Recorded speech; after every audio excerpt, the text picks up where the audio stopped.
Hello ധന്യസ് kitchen ജേണിയിലേക്ക് എല്ലാ കൂട്ടുകാർക്കും സ്വാഗതം. ഇതുപോലെ ദോശയൊക്കെ നല്ല പെർഫെക്റ്റായി വരാൻ വേണ്ടിയിട്ടുള്ളൊരു മാവ് ഇന്ന് ഉണ്ടാക്കുകയാണ് കേട്ടോ. ഇഡ്ഡലിക്കും ദോശയ്ക്കും ഒക്കെ പറ്റിയ മാവാണ്. അതിനായിട്ട് ഞാനിവിടെ 1 കപ്പ് ഉഴുന്ന് എടുത്തിട്ടുണ്ട്. ഇതൊരു ടിപ്പാണ് കേട്ടോ, നല്ലൊരു ടിപ്പാണ്. അതിനോടൊപ്പം തന്നെ 2 കപ്പ് പച്ചരിയും കൂടെ എടുത്തിട്ടുണ്ട്. ഇനി നമ്മൾ ചോറ് ചേർത്ത് കൊടുക്കുന്നില്ല, അതിന് പകരം ഒരു 1/4 കപ്പോളം സാബുദാനയാണ്, ചവ്വരി ചേർത്ത് കൊടുക്കുന്നുണ്ട്. ഇനി ഇത് മൂന്നും കൂടെ നന്നായിട്ട് ഒരു 2-4 തവണ കഴുകിയെടുക്കണം കേട്ടോ. നമ്മളിതിൽ ഉലുവയൊന്നും ചേർത്ത് കൊടുക്കുന്നില്ല. ഈ ഒരൊറ്റ മാവ് മതി ദോശയും ഇഡ്ഡലിയും എല്ലാം ഉണ്ടാക്കിയെടുക്കാൻ. അപ്പോൾ ഞാനിതിൽ വെള്ളം ഒഴിച്ച് കൊടുക്കുമ്പോഴും ശ്രദ്ധിക്കണം. നമ്മളിതിലേക്ക് വെള്ളം ഒഴിച്ച് കൊടുക്കുന്നത് ഒരു 2 കപ്പ് വെള്ളമാണ്. അരിയുടെ വലിപ്പത്തിനനുസരിച്ച് 1/2 കപ്പോളം കൂടുതൽ ഒഴിച്ച് കൊടുക്കുക കേട്ടോ, കൂടുതലായി പോരുത്. എന്നിട്ട് ഇത് ഒരു 3-4 മണിക്കൂറോളം കുതിർത്തി വെക്കണേ. ഒരു 4 മണിക്കൂറിന് ശേഷം ഞാൻ കാണിച്ചു തരാം. നമ്മളിതിൽ അത്യാവശ്യം വെള്ളം മാത്രമേ ഒഴിച്ചിട്ടുള്ളൂ. ഒത്തിരി വെള്ളം ഒഴിച്ചിട്ട് അത് എടുത്ത് കളയേണ്ട കാര്യമില്ല കേട്ടോ. നമ്മളിത് ഇതുപോലെ കുതിർത്തി വയ്ക്കുമ്പോൾ 1 മണിക്കൂർ കഴിഞ്ഞിട്ട് നോക്കണം. അരി വലിയ അരിയാണെങ്കിൽ കുറച്ചും കൂടെ വെള്ളം ആവശ്യമായിട്ട് വരും കേട്ടോ. നോക്കിയിട്ട് ഒഴിച്ചു കൊടുക്കണം. എന്നിട്ട് പിന്നെ ഇത് നമ്മൾ അരച്ചെടുക്കുന്നത് ഇതേ വെള്ളത്തിൽ തന്നെയാണ്. എക്സ്ട്രാ വെള്ളം ചേർക്കണമെങ്കിൽ മാത്രമാണ് ഒരു 1/4 കപ്പ് വെള്ളം മറ്റോ ചേർക്കേണ്ടുള്ളൂ. എനിക്കിതിൽ അങ്ങനെ വെള്ളം ആവശ്യമായിട്ട് വന്നിട്ടില്ല. അത്യാവശ്യം വെള്ളം ഇതിലുണ്ട് കേട്ടോ. അപ്പോൾ ഞാനത് പകുതിയാക്കിയിട്ടാണ് അരച്ചെടുക്കുന്നത്. ഇതിലെ വെള്ളം അങ്ങോട്ട് തന്നെ കുറച്ച് ഒഴിച്ചു കൊടുത്തിട്ടുണ്ട്. ഈ ഒരു പാകത്തിലാണ് മാവ് അരച്ചെടുക്കുന്നത് കേട്ടോ. ഇനി ഇത് ഞാൻ അരച്ചെടുത്തിട്ടുണ്ട്, ഞാൻ കാണിച്ചു തരാം. ഇത് കണ്ടോ, ഇഡ്ഡലിയുടെ ആ ബാറ്ററിനൊക്കെ കറക്റ്റായിട്ട് വരും. കുറച്ച് ടിപ്പൊക്കെ ശ്രദ്ധിച്ചു കഴിഞ്ഞാൽ നല്ല പെർഫെക്റ്റായിട്ട് ഉണ്ടാക്കിയെടുക്കും. ഞാനിതൊരു മൺചട്ടിയിലേക്കാണ് ഒഴിച്ചു കൊടുക്കുന്നത് കേട്ടോ. അപ്പോൾ ഒട്ടും വെള്ളത്തിൻ്റെ അംശമൊന്നുമില്ലാത്ത ചട്ടിയിലേക്കാണ് ഒഴിച്ചു കൊടുക്കുന്നത്. ബാക്കിയുള്ളതും കൂടെ ഇതേ രീതിയിൽ തന്നെ അരച്ചെടുക്കണം കേട്ടോ. നമ്മൾ ഇതിലേക്ക് വെള്ളം നോക്കിയിട്ട് വേണം ഒഴിച്ചു കൊടുക്കാൻ.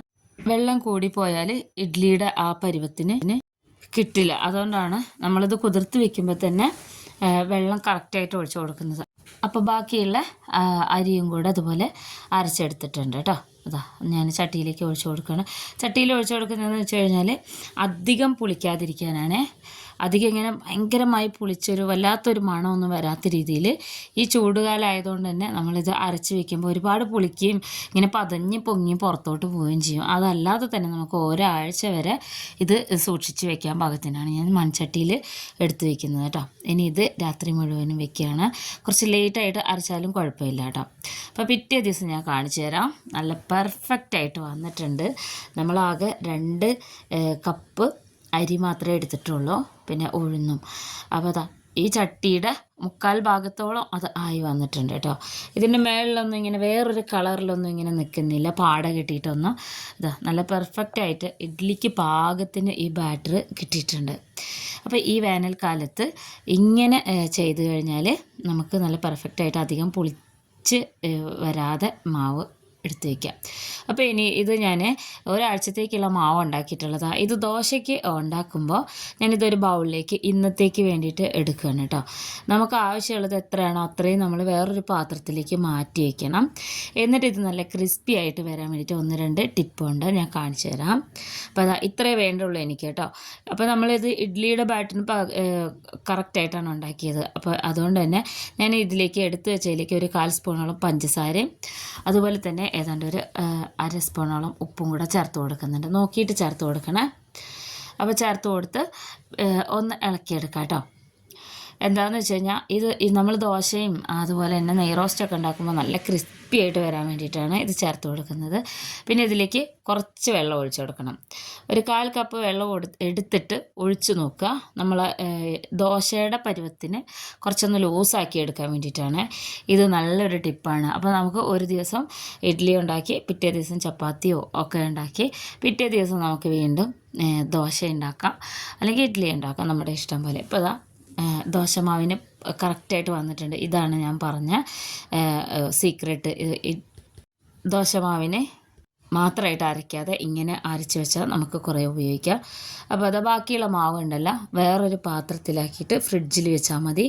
ആവശ്യാനുസരണം ഉപയോഗിക്കുകയാണ് ചെയ്യാറ് കേട്ടോ. ഇത് ദോശയ്ക്കും ഇഡ്ഡലിക്കും പറ്റും. ദോശ മാവ് നല്ല ക്രിസ്പി ആയിട്ട് വരാൻ വേണ്ടിയിട്ടാണ് ഞാനിതിൽ പഞ്ചസാര ചേർത്തിരിക്കുന്നത്.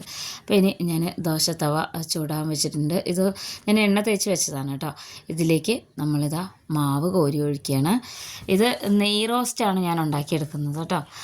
നമുക്ക് വീട്ടിൽ നല്ല കറക്റ്റായിട്ടുള്ള വലിപ്പത്തിലും വട്ടത്തിലും നമുക്കിതുപോലെ പരത്തിയെടുത്തതിന് ശേഷം ഒന്നിങ്ങനെ വെന്ത് വരുമ്പോൾ സൈഡൊക്കെ ചെറുതായിട്ടൊന്നായി വരുമ്പോൾ ഒരു സ്പൂണ് നെയ്യ് ഇതിൻ്റെ ചുറ്റും ഇങ്ങനെ ഇതുപോലെ തടവി കൊടുക്കണം. ഇത് കുട്ടികൾക്കൊക്കെ ഭയങ്കര ഇഷ്ടമാണ് കേട്ടോ. നെയ്യ് റോസ്റ്റ് കറിയൊന്നുമില്ല, അത് തന്നെ അവർ കഴിക്കും. ഞാനിപ്പോൾ പല രീതിയിൽ നമുക്കിത് ഉണ്ടാക്കിയെടുക്കാം. തട്ടിൽ കൂട്ടി ദോശ, നെയ്യ് റോസ്റ്റ്, മസാല ദോശ, സാദാ ദോശ ഒക്കെ ഈ ഒരു ബാറ്ററി വെച്ച് ഉണ്ടാക്കിയെടുക്കാം. സൈഡൊക്കെ ഇങ്ങനെ മൊരിഞ്ഞ് വരുന്ന കാണുമ്പോൾ നമുക്കിതിനെടുത്ത് മാറ്റാം. അപ്പോൾ നമ്മുടെ ഇഷ്ടാനുസരണം ഉണ്ടാക്കിയെടുക്കാം. അത് ചോറും ഉലുവയൊന്നും ചേർക്കാതെ തന്നെ. അപ്പോൾ എല്ലാവരും ഉണ്ടാക്കി നോക്കണം. വളരെ ടേസ്റ്റി ആയിട്ടുള്ളൊരു ഐറ്റമാണ്. നമ്മുടെ കാലത്തത്തെ ജോലിയൊക്കെ എളുപ്പമാവാൻ ഇങ്ങനെ ഒരു മാവ് ഉണ്ടാക്കി വെച്ചാൽ മതി. അപ്പോൾ അതാ ബാക്കിയുള്ളതും കൂടെ ഇതുപോലെ ഉണ്ടാക്കിയിട്ടുണ്ട്. നല്ല മണമാണ് കേട്ടോ. നല്ല പെർഫെക്റ്റ് ആയിട്ട് ഇരിക്കുന്നുണ്ട്. വീഡിയോ ഇഷ്ടപ്പെട്ട ഫ്രണ്ട്സിനൊക്കെ ഒന്ന് ഷെയർ ചെയ്ത് കൊടുക്കണം. അതുപോലെ ഈസി റെസിപ്പീസുമായിട്ട് അടുത്ത വീഡിയോയിൽ കാണാം.